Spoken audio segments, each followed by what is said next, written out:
Hello everyone, இன்றைக்கி நம்ம செய்ய போகிறது ரொம்பவே சூப்பரான சிம்பிளான ஒரு ஸ்வீட் ரெசிபி ரவா புட்டிங் தான். இது ரொம்பவே ஈஸியாக சிம்பிளாக செஞ்சிடலாம். இது குழந்தைங்களுக்கு ரொம்ப ரொம்ப பிடிக்கும். வாங்க எப்படி செய்யலான்னு பார்க்கலாம். ஃபஸ்ட்டு எந்த பாத்திரத்தில் புட்டிங் செய்ய போகிறோமோ அந்த பாத்திரத்தில் கொஞ்சமாக பட்டர் இல்லைன்னா நெய் வச்சுட்டு நல்லா தடவி விட்டுக்கோங்க.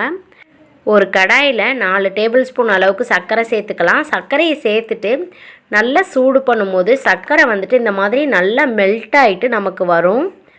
நம்ம ஃபஸ்ட்டு இந்த மாதிரி கேரமல் பண்ணி வச்சதுக்கு அப்புறம் தான் நம்ம புட்டிங் செய்ய ஸ்டார்ட் பண்ணணும்.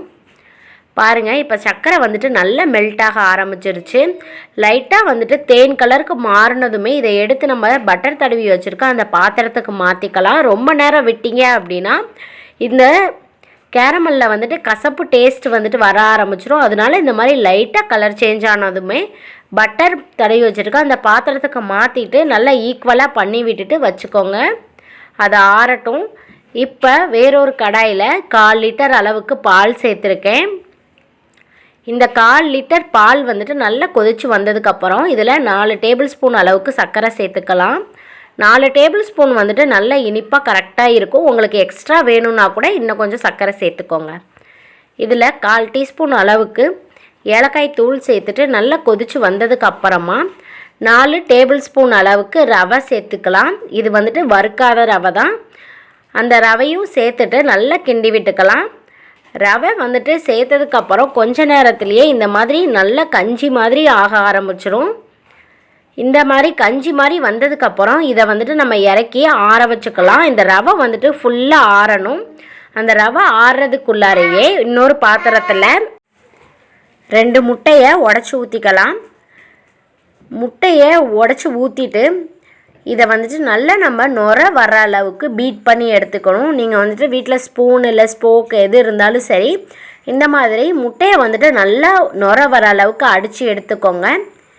இந்த மாதிரி அடித்து எடுத்ததுக்கப்புறம் இதில் நம்ம ஆற வச்சுருக்கிற அந்த ரவையையும் சேர்த்து மிக்ஸ் பண்ணிக்கலாம். ரவை ஃபுல்லாக ஆறி இருக்கணும். கொஞ்சமாக சூடு இருந்தால் கூட இந்த முட்டை திரிஞ்சு போயிடும். அதனால் சூடே இல்லாமல் நல்லா ரவை ஆறினதுக்கு அப்புறம் தான் இந்த முட்டையோடு சேர்ந்து நம்ம கலக்கணும். நீங்கள் சூடாக இருக்கும்போது கலந்தீங்க அப்படின்னா கன்ஃபார்மாக முட்டை திரிஞ்சு போயிடும். அதனால் ஆறுனதுக்கப்புறம் நம்ம அந்த ரவையோடு சேர்ந்துட்டு நல்லா கலந்துக்கலாம். கொஞ்சம் கூட ரவை கட்டியாக இருக்கக்கூடாது.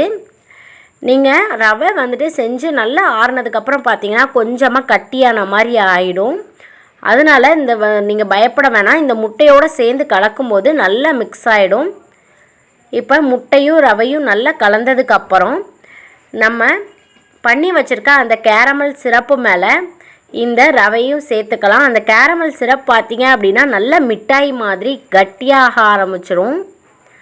அதுக்கு மேலே நம்ம மிக்ஸ் பண்ணி வச்சுருக்க இந்த ரவை எல்லாத்தையுமே சேர்த்துட்டு நல்லா ஈக்குவல் பண்ணி விட்டுருங்க.